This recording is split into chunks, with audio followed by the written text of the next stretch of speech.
Halo teman-teman, balik lagi di Sabtu Berpikir episode kayaknya ketujuh deh ini. Ketujuh. Jadi seperti biasa videonya ngebahas. Kalau kemarin episode kemarin ngebahas soal Praha, perihal Praha. Kalau sekarang aku kepikiran soal satu buku yang aku lagi baca, baru habis baca sebenarnya. Namanya itu unik banget. Namanya itu judul bukunya itu The Algebra of Wealth. Jadi rumus untuk kayak menciptakan kekayaan gitu. Nggak tahu ya dari judul bukunya sih. By the way ini bukunya ya. Ini bukunya. Aku baru selesai baca dan aku mau cerita mungkin aku bagi jadi tiga. Bagaimana aku bisa tahu buku ini? eh, apa yang paling aku suka dari buku ini?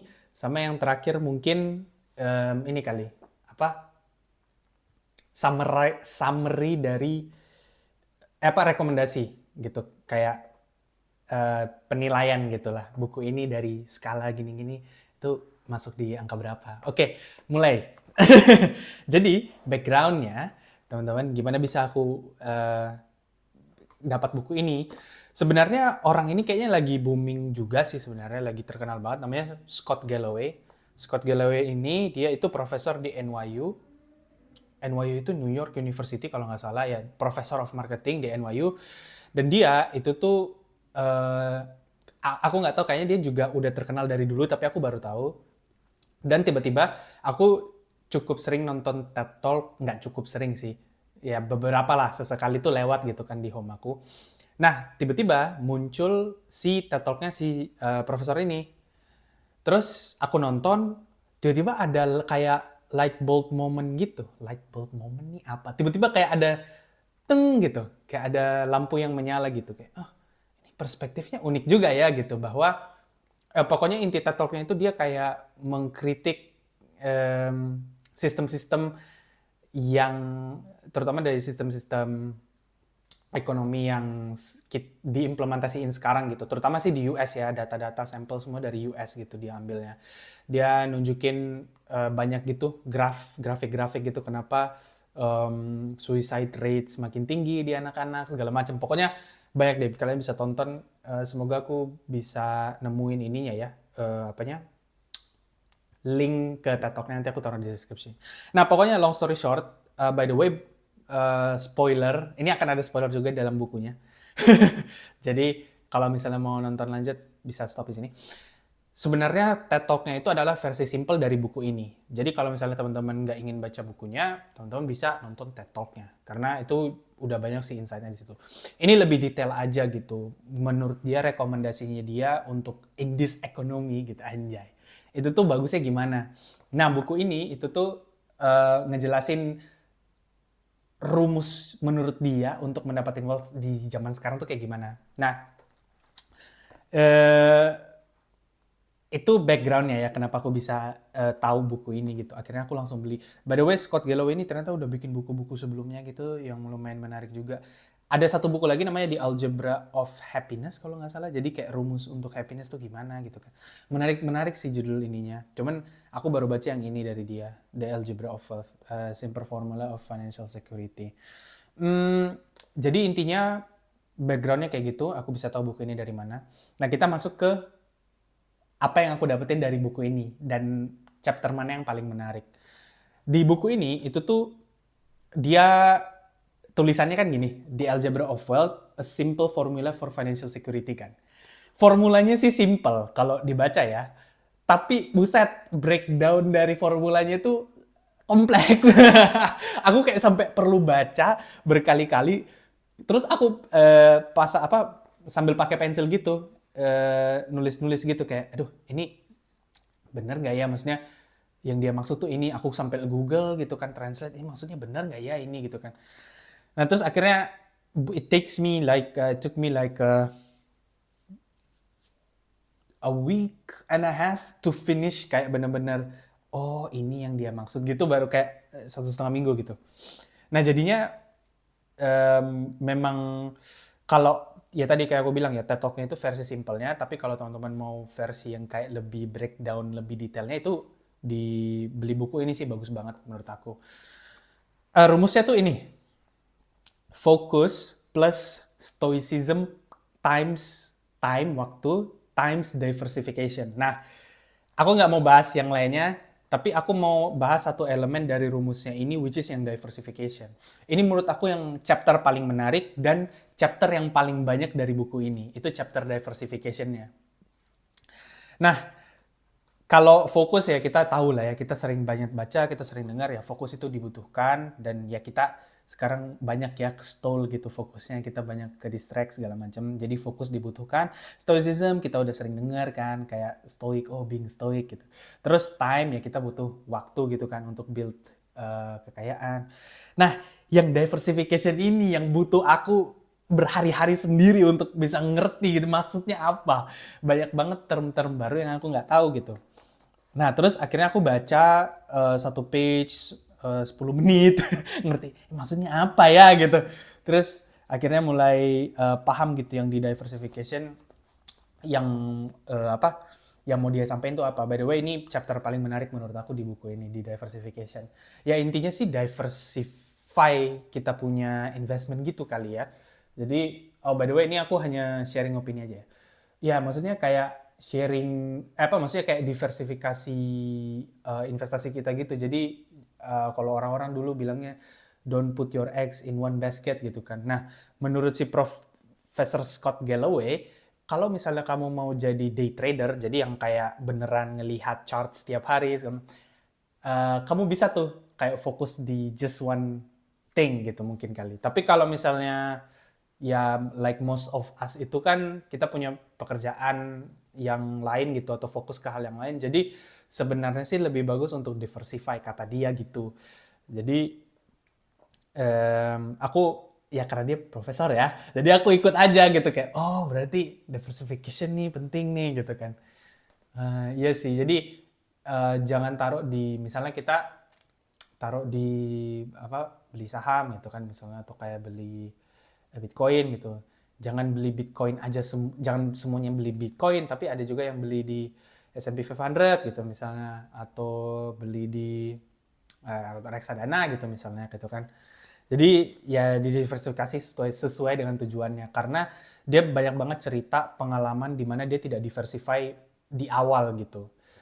Dia kehilangan banyak banget dia punya net worth gitu lah. Sorry tiba-tiba agak mau sendap ah.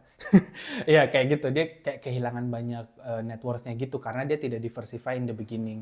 Jadi dia bener-bener all in ke satu hal, terus ketika hal itu collapse, ya hilang semua gitu. Ya hasil investasinya gitu, net worth-nya hilang semua. Jadi diversification penting banget. Yang aku dapat dari buku ini tuh dia nyaranin untuk kita bisa ya gimana ya cara jelasin ininya ya. Pokoknya intinya jangan taruh egg in one basket aja gitu kali itu.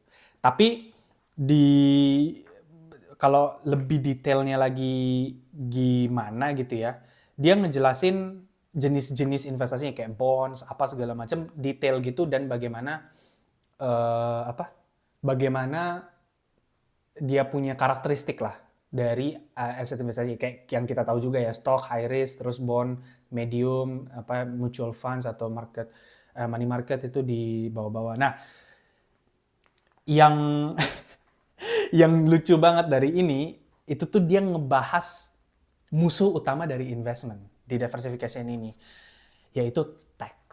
Menurut dia itu tuh kayak satu hal yang paling penting harus kita perhitungkan ketika kita ngitung hasil investasi kita gitu. Jadi kan misalnya kayak aku kerja sekarang atau misalnya buat teman-teman yang udah kerja juga, contohnya jadi employee gitu, jadi karyawan itu kan kita kena namanya ya kalau nggak salah personal income tax ya, kalau nggak salah ya pajak pendapatan ya kalau nggak salah mungkin personal income tax ya personal income tax itu kan ya kita di apa di slip gaji itu pasti ada berapa persen yang kita kirim untuk membayar pajak gitu dari gaji kita. Nah, rasio-rasionya ini kan tiap negara beda-beda ya punya aturannya masing-masing.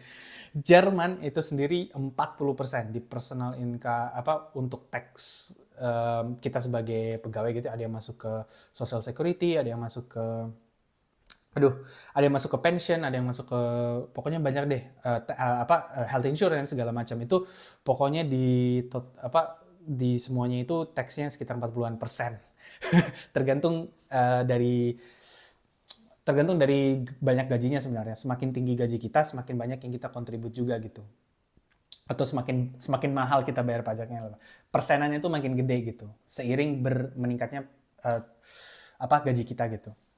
Nah, di sini di bab ini dia ngebahas soal kayak gimana sih caranya kita bisa memaximize investing kita dengan tahu strategi-strategi tax, bukan mengakali tapi kayak aware aja gitu bahwa tax ada tax gitu, ada kewajiban yang kayak kita harus bayar gitu sih. Terus aku kayak, oh ternyata kayak gini ya. Nah dia jelasin tuh income tax apa nih. Terus habis itu ada yang namanya high income trap. Ternyata aku mikirnya karena aku sering dengarnya tuh middle income. Aku nggak pernah dengar high income trap gitu. Jadi ternyata ada juga tuh nama high income trap. Jadi di US itu ada threshold salary yang dimana lebih menguntungkan kalau kita lebih dibandingin. Misal contohnya kayak ini nih. Income trap. Jadi ada under 200k, 200k until 600k sama 600k plus tuh. Nah, terus aksis yang X-nya tuh eh, pain gitu ya. Jadi yang ya makin makin atas tuh makin painnya makin banyak, makin bawah less pain. Terus ya itunya y-axisnya household income. Nah, yang paling banyak painnya itu ternyata di 200 sampai 600. 600 ke atas itu less pain. Kenapa? Karena di sini tuh ada namanya declining marginal utility of money. Iya, jadi kayaknya tuh mungkin ini kali daya beli kali ya mungkin ya. Pokoknya banyak deh arti-arti kayak gitu. Oke, anjir ini apa sumpah. Pokoknya intinya kita kan pengen terus ini apa naik lah quality of life-nya gitu. Nah, lebih enak ketika kita punya income yang tinggi banget karena itu jadinya karena kita punya yaitu daya beli yang lebih cukup gitu kan, which is less pain ketimbang yang misalnya 500.000 years itu dengan harga produk yang sama. Jadinya kayak oh ya memang intinya sih harus tinggi banget gitu. Nah, high income trap itu di 200 600 itu hitungannya udah high gitu kan. Terus kayak oh ternyata kayak gini ya. Iya, dan kenapa less pain juga? Karena yang tadi yang di 600k ke atas itu, dia bilang high earners can convert so much more income to capital. Jadi dia bisa kayak ya lebih ya enjoy life lebih oke lah. Dia bisa apa convert income-nya itu jadi misalnya dia beli rumah gitu kan misalnya atau diinvestasiin lagi misalnya. Jadi dia punya lebih banyak lah gitu untuk diinvestasiin dan itu ya kalau nggak salah selama dia nggak jual itu ya nggak kena tax gitu kan. Ya kayak gitu sih. Terus kayak oh kayak gitu ya. Terus tuh selain itu tuh ada aduh apa lagi ya? Eh oh ini ada ininya juga apa advice-nya gitu. Ada dia bilang jangan percaya emosi kita ketika investasi gitu kan. Kayak misalnya kita kayak mungkin lihat dia turun apa grafnya merah kita langsung jual gitu misalnya atau ya pokoknya jangan percaya emotionnya lah gitu.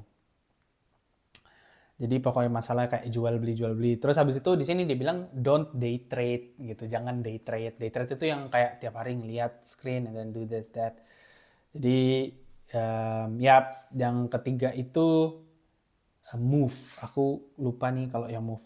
Oh ya, dan buku ini itu juga dilengkapi sama kayak action bullet items gitu. Jadi kalau misalnya teman-teman mau kayak skimming atau kayak scanning aja gitu ya, itu tuh mudah karena dia ada lengkap sama action item bulletsnya itu. Jadi kita kayak bisa langsung ngambil insight-insight dari bukunya gitu. Jadi bagus. Ya, terus habis itu udah sih yang diversification ini sih bab yang paling menurut aku paling dapat banyak ilmu baru gitu ya. Karena banyak banget, buset, aku aja banyak hal yang nggak aku tahu terus aku kayak buset, ini apa sumpah gitu. Aku baru tahu ternyata kita bisa kena loss juga nih gitu, maksudnya bisa rugi juga nih gitu kan. Terus ada banyak yang aku suka dari buku ini itu tuh banyak grafik sehingga kita lebih gampang visualisasinya. Contohnya kayak ada grafik dia ini salah satu grafiknya nih. Salah satu grafiknya itu kayak ini $100 yang kita investasikan di S&P 500 dari tahun 2022 sampai dari tahun 2002 sampai 2022, which is 20 tahun ya. Jadi kalau kita invest $100 di tahun 2002, terus kita jualnya 2022, itu naiknya sekitar berapa ya ini? 8%? Berapa sih ini? Iya, pokoknya harganya misalnya ini di bawah 200, di 2002 S&P 500 itu udah 600-an gitu. Jadi kita bisa take profit cukup banyak gitu. Dan oh ya, dia bilang kayak gini, if you invested $100 in the S&P 500 at the beginning of 2002, fast forward 20 years and you'd have $517.66 at the end of 2022, a return of over 8% per year, 5.7% above inflation. No, iya, inflation juga salah satu yang dia tekenin banget, kayak you need to pay attention, kayak bahwa inflasi itu inevitable gitu, kayak itu akan terjadi sehingga you kind of have to pay attention to your investments, apakah itu returnnya beating the inflation atau bahkan di bawah gitu inflation. Ideally harusnya di atas karena in order uangnya itu untuk bertumbuh, dia harus beat yang namanya inflation ini. Karena kalau di bawah itu purchasing power kita berkurang, jadinya kita actually losing value sebenarnya. Jadi kayak kayak gitu ya. Terus ada lagi nih yang bagus. Dia juga man. Dia juga ini satu advice dia bagus banget. Track your expenses, kata dia. Kata dia kayak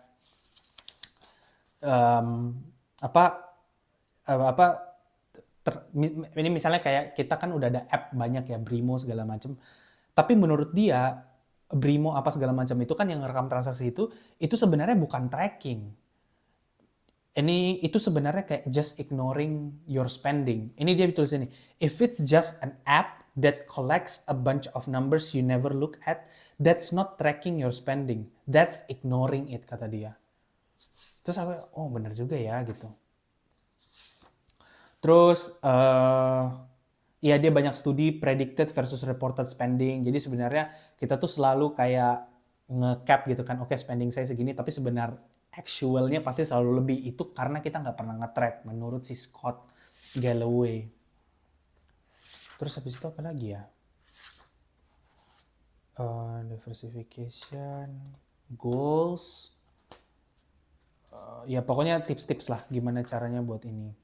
Income allocation, itu juga dia saranin banget. Jadi pokoknya ketika uang masuk, itu kita udah harus punya keran tuh. Ini masuk kemana, masuk kemana, masuk kemana gitu. Jadi kita punya kayak semacam keran gitu ya. Di sini sih ininya keran ya. Ada kayak semacam keran, terus kita harus bagi-bagi tuh. Oke, ini day to day consumption, ini intermediate spending, ini long term investment gitu. Terus kayak ya. Keren juga. Terus ya emergency fund, take the match. Tapi yang paling bagus itu diversification dari buku nih. Oke, itu tadi isinya guys. Wow, udah 18 menit. Kita ke yang terakhir. Book rekomendasinya dari 1 sampai 10 ya. 1 nggak recommended banget, 10 recommended banget. Aku kasih buku ini 8,5. Buku ini. Cukup bagus. 8,5. Karena ada banyak hal, meskipun ada beberapa hal-hal basic yang dia tulis juga di sini yang aku udah sedikit paham, tapi ada banyak banget juga hal-hal baru yang aku tahu yang dia jelasin di sini tuh pakai bahasa kayak yang aku mengerti gitu. Jadinya kayak aku udah banyak belajar dari sini. So, kayak gitu aja sih teman-teman. Kayaknya next book apa ya? Next book itu 1984, itu fiksi by the way. Mungkin kayaknya nanti aku juga review kali ya. Tapi di Algebra of Wealth ini menarik banget, recommended buat teman-teman yang kayak pengen Belajar tentang basic finance ya, kayaknya. Basic investment juga. Gimana cara ngebangun wealth.